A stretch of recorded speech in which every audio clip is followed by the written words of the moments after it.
and a very warm welcome to everyone that's watching. I'm excited for this video. I have learned so much in doing flower blooms, and I really hope that this is going to help you if you're wanting to do one. And I'm hoping that this kind of makes it easy and also makes sense as to sometimes why they don't work and how to get a pretty good one made using these steps. So I did not realize that your resin has to be heated up. So what I've done, I've poured my resin and I've mixed it well, and I'm letting it stand just to get rid of some of the bubbles. But I've put it into a container that's sort of quite narrow and tallish, because what's going to happen, because there's a lot of resin and the resin is sitting in there quite deeply, it's going to heat up a lot quicker than if I'm using a bigger cup.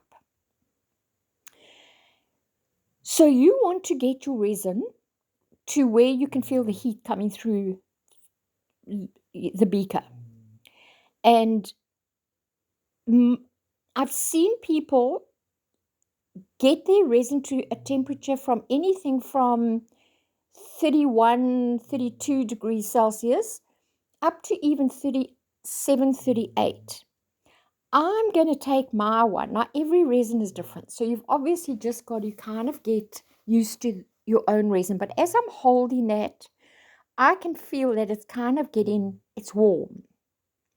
I'm just using a normal thermometer, and I'm going to get it to a temperature of about 35 degrees.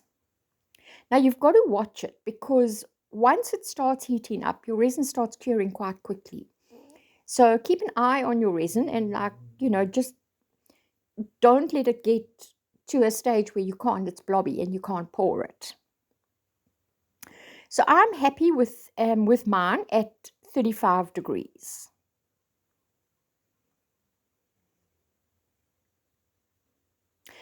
Right, now the reason that we heat the resin, we get the resin to the degree we want it, is because I'm using this coaster mold here. It's a flat, pretty thin mold. And the minute I pour my resin in there, because it's going to spread out, it's going to cool down quite quickly. And what happens is, as it starts contracting and cooling down, the resin starts pulling towards the center. And that's why when you put your inks in, you'll notice your inks start kind of being pulled to the center of your mold or your coaster. So it's nice and warm. I'm going to pour it into the mold now.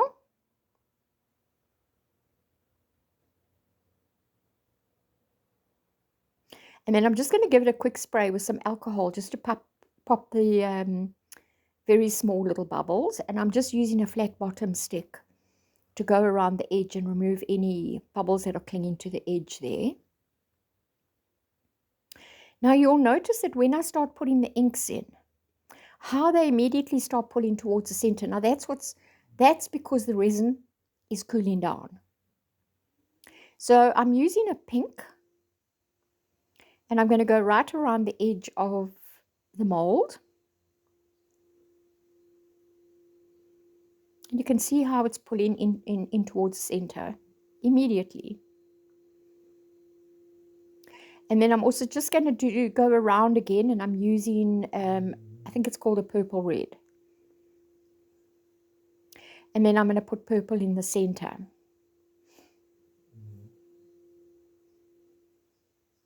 Now this is just a very, very basic bloom. But once you've kind of got the knack of your own resin, you can start experimenting with all different types of blooms. So I'm putting some leftover resin into a little beaker, and I'm mixing it with some white pigment. Mixing it well, and I'm going to put it into a bag that I've got prepared there.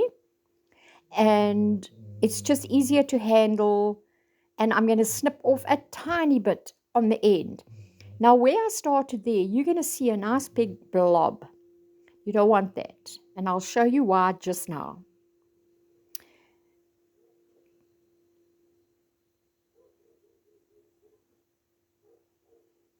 Right, you can see that blob there. Now that blob's going to sink right down to the bottom immediately.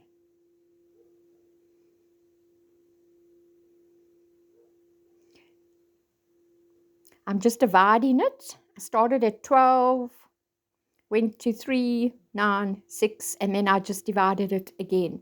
Now I've tried to smooth that blob out a little bit, but you'll see at the end what it did actually do. So, you know, really try and not blob your white pigment. So when it was dry, I did a black backing on it. And that's how it turned out. Now, it's a very basic bloom, but you know, I hope you get the gist of it. It works. I can start experimenting now with all kinds of other things. Now you'll see when I turn this on its side what that white blob did. So you really want to stay away. Look, you see it sinks straight away. And that kind of petal looks a little bit weird where I did try and straighten it out. So it's a good thing that that happened because it's nice to be able to show you that. But I'm happy with that, and it's just simplified it so much.